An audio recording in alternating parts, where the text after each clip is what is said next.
নমস্কার বন্ধুরা। তো বন্ধুরা, ফাইনাল ম্যাচের ফার্স্ট ইনিংস শেষ হলো।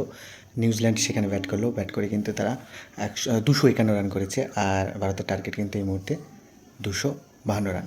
তো আশা করি এই রানটা খুব সহজেই চেস করতে পারবে, কারণ এই মাঠে আমরা এর আগে দেখেছি পাকিস্তানের সঙ্গে 240 রান চেস করেছে। অস্ট্রেলিয়ার সঙ্গে আমরা দেখলাম যে 260 রান 264 রানে চেস করেছে। তো রানটা ঠিকঠাকই রয়েছে। তো সবাই ফার্মে রয়েছে। বাদবাকি ব্যাটিংটা যদি ঠিকঠাক মতো করতে পারে, অবশ্যই আমরা জয় শুধু সময়ের অপেক্ষা।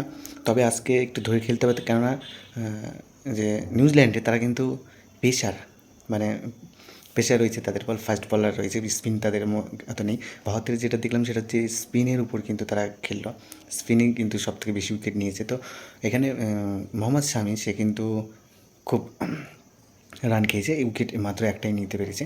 অন্যদিকে বরুণ চক্রবর্তী এবং কুলদীপ কুমার যাদব এই দুজন কিন্তু কামাল করে দিয়েছে। অর্থাৎ মূলত তারাই প্রথম দিকে উইকেট চটকিয়েছে। বরুণ চক্রবর্তী প্রথমে এসে উইকেট চটকালো, তারপরে কিন্তু কুলদীপ পরপর দুটো নিল, তারপর আবার বরুণ চক্রবর্তী। তো এইভাবে দেখা যাচ্ছে যে মোটামুটি স্পিন কিন্তু আজকে দুর্দান্ত বল করেছে, যার কারণে কিন্তু আজকে এই রানের মধ্যে আটকে দেওয়া হলো। এই রানটাও কিন্তু সম্মানজনক স্কোর এই মাঠে, কেননা এই মাঠে খুব বেশি রান চেজ হয়নি, 266 হাইস্ট হয়েছে। তো আজকের ম্যাচটাতে কিন্তু 252 রান টার্গেট ভারতে রেখেছে।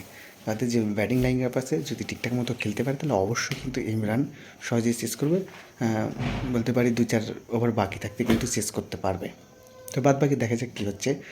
যেহেতু তাদের ফাস্ট বলের মুখোমুখি করতে হবে। স্পিন তো ভালো বল করে গেল, এবার দেখা যাক স্পেসাররা কেমন করতে পারে। তারা যদি স্পেসারে প্রথমে যদি উইকেট চটকাতে পারে, তাহলে কিন্তু ভারতের পক্ষে একটু রানটা শেষ করা কঠিন হয়ে যাবে। তো বাদ বাকি আমরা দেখব কেমন করে খেলছে।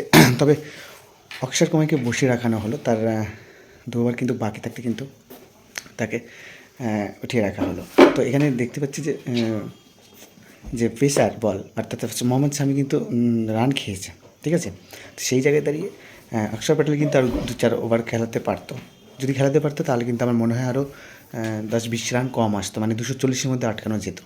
কিন্তু মোহাম্মদ শামি পরপর মাঝখানে এসে মানে শেষের ওভারগুলোতে রান খেয়ে গেল, যার কারণে কিন্তু এই এত রান মানে হলো আর কি, 251 রান। তবে এই রানটা চেস করা কোনো ব্যাপার নয়, কেননা দুবাইয়ের মাটিতে ভারত একটিও ম্যাচও হারেনি। আর পরপর যে কয়েকটি ম্যাচ খেলো গ্রুপ পর্যায়ে এবং সেমিফাইনালে, সব ম্যাচে কিন্তু এই মাঠে হয়েছে এবং মাঠের সঙ্গে ওয়েদার সঙ্গে একটা কন্ডিশন তাদের সেট হয়ে গেছে বলতে পারি। তো সেখানে দাঁড়িয়ে ভারত কিন্তু সময় শুধু জয়ের অপেক্ষায়।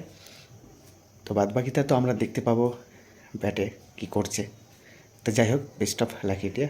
মাত্র 252 রান লাগবে, আশা করি এটা সহজেই চেজ হবে।